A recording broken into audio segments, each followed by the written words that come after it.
It was December 1944. The trees in the Ardennes looked like bare skeletons under a heavy snowy sky.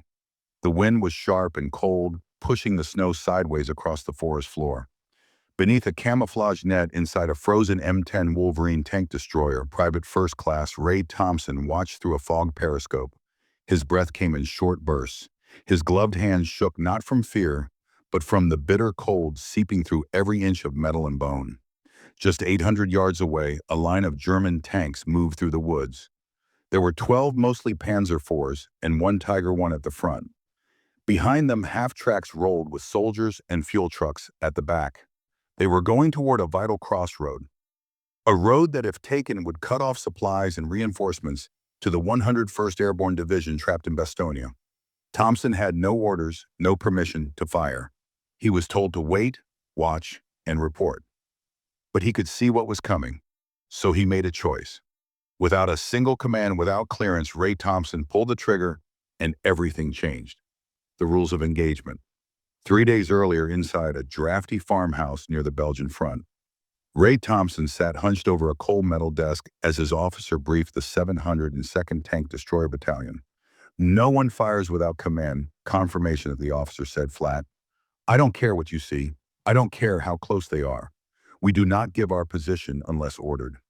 The room was quiet, the men nodded, but tension ran deep. Everyone knew the enemy was moving fast. Outside, the Battle of the Bulge was starting. On December 16th, under fog and snow, the German army launched its last big attack on the Western Front. It was called Operation Watch on the Rhine. The goal was simple: split the Allied line in two, take Antwerp, and force a peace deal. They hit with over 200,000 men, more than 1,000 tanks, and total surprise. American lines broke. Some units disappeared overnight. Friendly positions changed every hour. And in the confusion, many commanders feared the worst. The enemy might not be in front, but friendly fire from behind. So the rule was clear: wait for orders.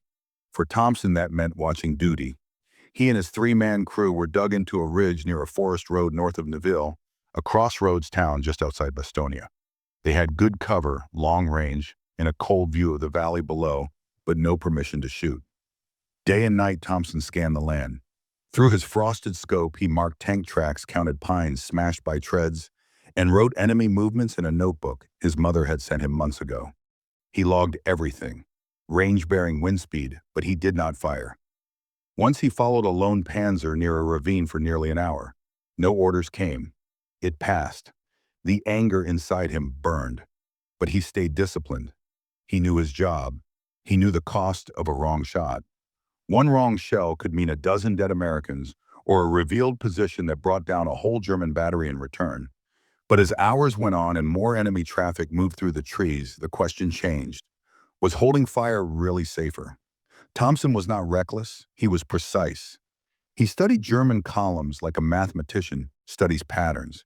He knew how they moved, how they stacked vehicles for support, how they stayed in tight formations. And more importantly, he knew where to hit them if and when the time came.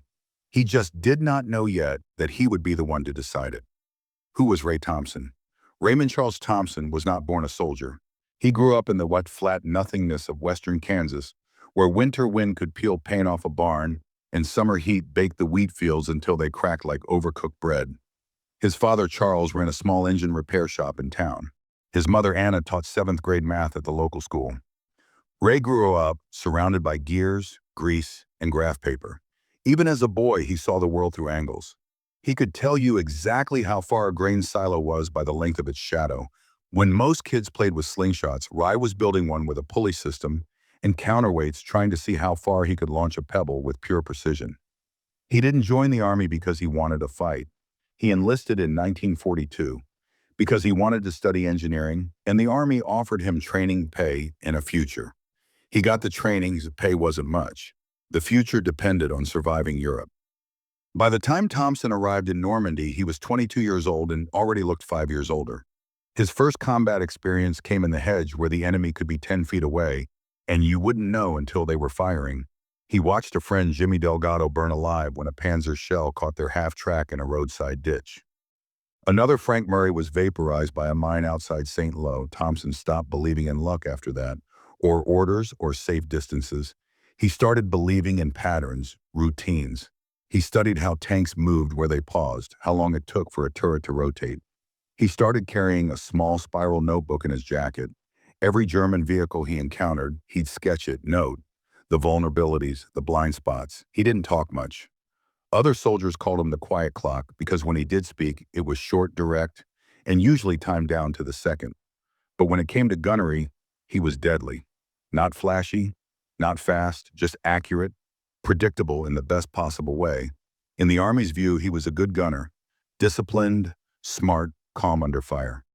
What they didn't realize, what even his closest crewmates didn't fully see, was that Ray Thompson was also a thinker, a tactician, not just a trigger puller, but a man who could see a battlefield like a chessboard. And in 3 days' time, that quiet cons with the angle-obsessed brain would rewrite the rules of engagement in a single burst of firepower. Because sometimes war doesn't reward those who follow instructions. It rewards the ones who understand when to break them, what he was up against. On the morning of December 19, 1944, the fog lay thick and low across the Ardennes. It clung to the branches like smoke. Vision was limited. Sound was distorted, but through his periscope, Ray Thompson saw them first. The shape of a tiger. One tank, the clear tank with its long barrel and big square shoulders. Then another and another. The German column was moving through the forest road like a steel serpent. 12 vehicles, maybe more. It was a classic armored attack column, tight, disciplined at the front. The Tiger led like a battering ram, able to punch through almost anything. The Americans had behind it came 3 Panzer, 4 tanks each, fast, efficient, deadly. Then came 2 half-tracks, filled with infantry, behind them. Support vehicles, ammo trucks, fuel tankers, field kitchens. Even the tail end of the column was flanked by a self-propelled anti-aircraft gun, a sign they were expecting contact and ready for anything except one unapproved American gunner with a Wolverine. The road they were on was narrow, barely wider than the column itself, steep forest banks on either side, thick trees hemming them in, no room to move, no room to scatter. To Thompson, it wasn't just a road. It was a trap, but here the catch. Rye had no orders. No one else could see what he saw. Radio contact with his battalions forward. HEQ was weak. Garbled or none, the only way to reach command was to reposition and risk exposure by protocol. He was supposed to observe the enemy report their heading and air support or artillery take the lead. But Thompson wasn't watching a column in transit. He was watching a blade aimed straight at the throat of the American line. That road, the one they were creeping down, led directly to the Noval crossroads. If they took Noval, they would flank the defenders at Bastonia from the north. The 101st Airborne Division, already encircled, would lose its last major supply lifeline. The result would be catastrophe. Tens of thousands of Americans cut off in the cold, and yet the tanks kept moving forward, calm, confident, protected by the belief that American forces were disorganized, scared, and stretched too thin to respond. They were half right. Ray Thompson was scared. He was cold. He was isolated, but he wasn't disorganized. He was calculating. He knew that if he fired too early, they would scatter. If he hit the wrong target, the others might escape or return fire with big force. But if he fired with precision, just the right vehicles in the right order, he could do something. Most officers would say was impossible. He could take apart an entire armored column piece by piece, and he had to do it without a word from command, without backup, without permission. He licked his lips, reached for the elevation dial, took one last look at the formation, and waited for the moment. No manual had prepared him for the unauthorized pattern begins. Ray Thompson had never fired without orders. Not once, not in training, not in France, not even when his instincts told him to pull the trigger days earlier, as a lone Panzer crossed his scope, but now staring at a perfectly exposed German armored column, crawling forward like clockwork. He realized something. Waiting was no longer caution. Waiting was suicide, and so with no radio contact, no green light, and no one to back him up, adjusted the angle, held his breath, and fired. But he did not aim for the lead tank. He aimed for the third. The armor-piercing round left the barrel of the M10 Wolverine with a thunderous roar that shattered the quiet and kicked a wave of snow into the air. It struck the 3rd Panzer IV directly in the flank. The explosion sent a shock. Waved through the trees, a plume of fire and black smoke erupted into the fog. Metal screamed, the entire column halted. But Thompson was not done as his loader rammed in the next shell. Thompson shifted position slightly, 5 yards to the left, enough to throw off any German gunners scanning for muzzle flash. Then he fired again, this time at the sixth vehicle. The blast ripped through the half-track, carrying infantry. Its fuel tank ignited instantly. Bodies were thrown into the trees. The fire spread to the dry underbrush, lighting the forest floor in patches of orange and black. The Germans were no longer halted. They were panicking. The Tiger at the front tried to reverse, but the column was packed too tightly. The crew inside the Tiger shouted and gestured furiously, trying to clear a path. But behind them, the rest of the formation was now bottlenecked, blinded, burning, boxed in. Thompson reloaded again. His crew, now fully alert and realizing what was happening, did not question him. They followed his lead. He fired the eighth vehicle, a fuel truck. The result was instant and biblical. The explosion rocked the hillside, flames jetting skyward like a volcanic blast. The force knocked two nearby infantrymen to the ground. The fireball backlit the tank shapes like ghostly shadows. From a distance, it sounded like a full artillery ambush. In reality, it was one man, one gun, and a gut feeling. But the order of his shots was not random. Thompson had spent months studying German doctrine.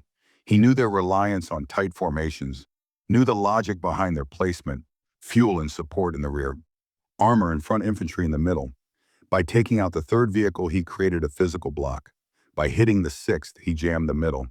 The eighth fuel crippled their retreat and ignited chaos. It was a chain reaction firing pattern, a surgical disruption of German tactical structure. Each shot was a scalpel, not a hammer.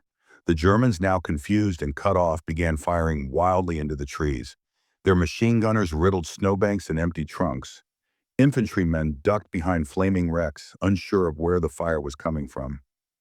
To them, it felt like a trap, an orchestrated ambush by an entire battery of American tank destroyers. But there was no ambush, there was no battery. Just Ray Thompson and a crew who had stopped asking questions. As the enemy scrambled, Thompson moved again, using the forest terrain like a sniper. He knew how to use angles and knew how far his gun could reach without revealing too much. Every new position was chosen for cover, for elevation, for maximum confusion. He was not just shooting, he was dismantling, and each blast was another page torn from the German field manual. Destruction in the woods. The Ardennes had gone silent just moments before the first shell. Now it screamed, trees cracked and fell under shock waves. Snow, fire, and shrapnel filled the air like confetti from a hellish celebration. Thompson's third shot had set off a fuel truck. The fourth struck a half-track that had tried to reverse. Its wheels were already spinning in the icy mud. When the shell hit, sending the chassis skyward in a twisted arc of steel, the German Tiger at the front was stuck.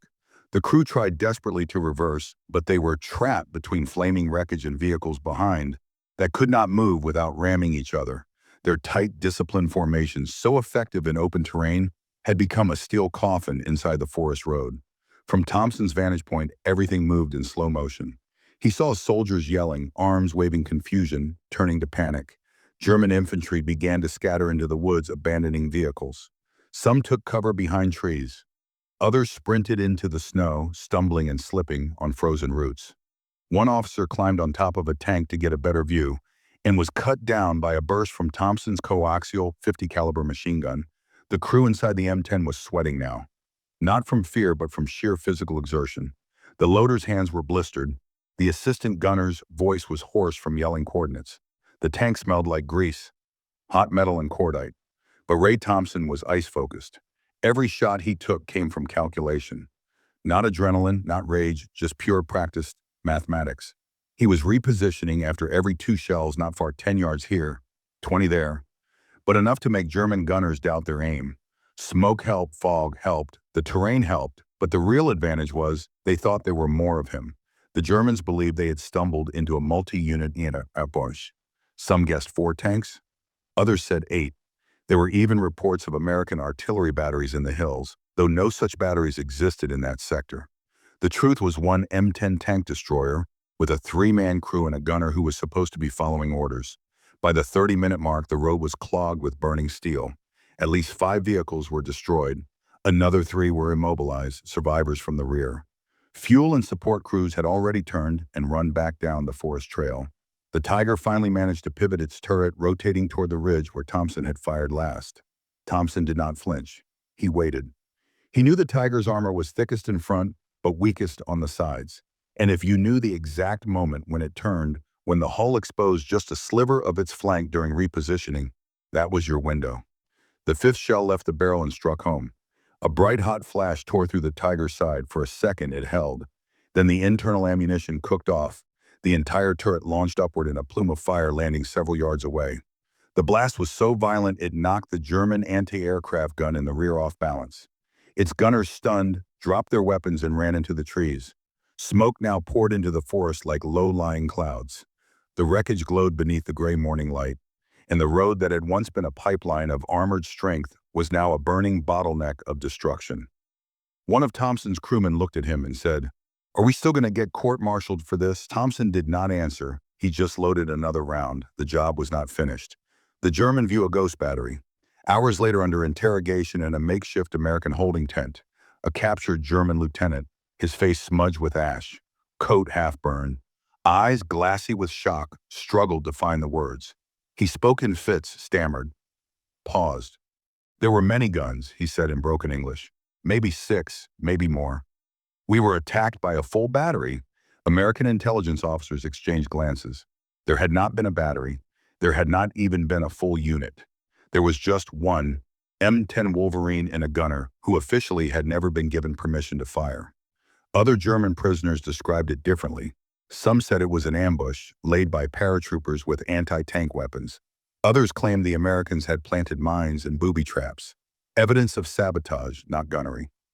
One man, barely 20, swore he saw muzzle flashes from 3 different angles, but the flash pattern had come from one source: Thompson, who had moved after every shot. In their confusion, the Germans had begun to invent enemies that did not exist. Fear filled in the blanks. Even seasoned tank commanders reported seeing American armor silhouettes deeper in the trees.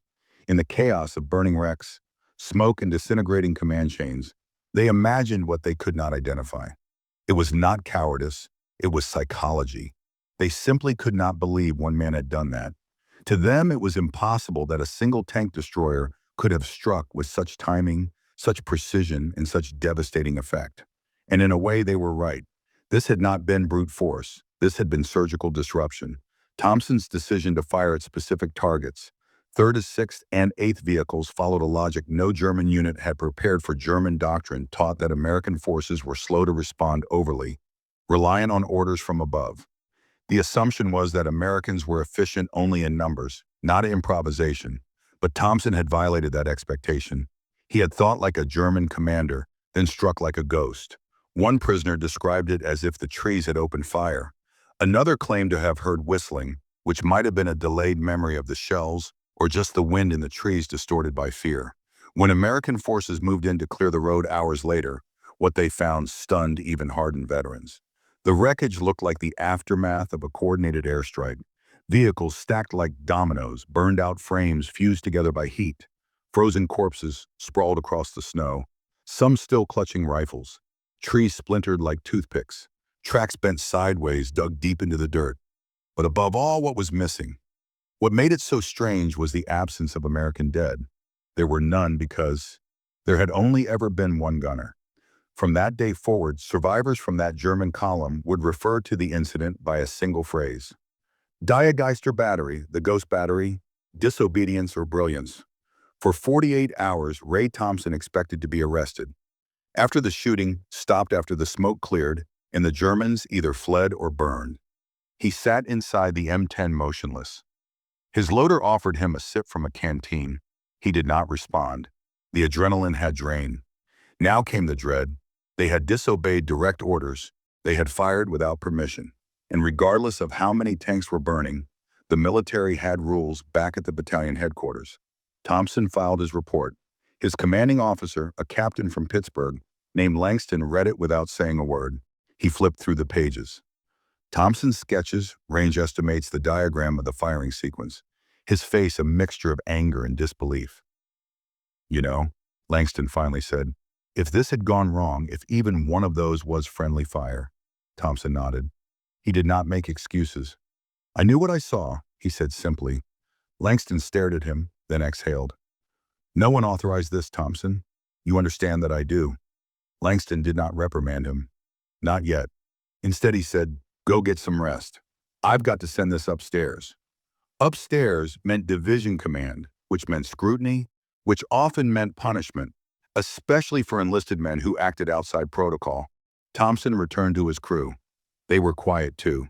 No backpatting, no celebration. They were all waiting for the hammer to fall, but it did not. Not immediately because something else happened first. The scouts from the 101st Airborne arrived.